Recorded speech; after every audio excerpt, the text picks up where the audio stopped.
দেখা করার জন্য, আর তুমি বাসায় থাকবে না। এসে যদি তোমাকে না পায়, এটা তার জন্য অপমানজনক না? আর তাছাড়া শুধু সে তো নয়, আমার আর বন্ধু বান্ধব আসতেছে, আরো আত্মীয় স্বজন আসতেছে। না না, এইসব কথা বলো না। আমি বুঝতেছি না তোমার সমস্যাটা কোথায়। তুমি আমাকে বলো তো কি হয়েছে, খুলে বলো। মানে বাবা, না কিছু না। বলাও যাবে না, তার মানে বন্ধু বান্ধবের সাথে হয়তো একটু সময় কাটানো। এই শোনো, তুমি টেনশন করো না, তোমার খালামণি আসুক, ইন্ট্রোডিউসটা হোক, তুমি তারপরে সন্ধ্যার পরে গিয়ে 2 ঘন্টা বেরিয়ে এসো, ঠিক আছে? এখন ভেতরে যাও, গিয়ে দেখো তোমার খালামণির আয়োজনে কোনো কমতি হচ্ছে কিনা। যাও প্লিজ। আমার অস্থির লাগতেছে কেন?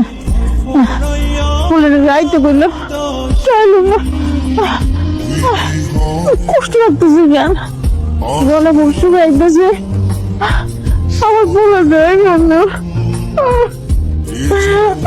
কথা দিয়েছিলাম আইলো না, আমার কেমন লাগতেছে।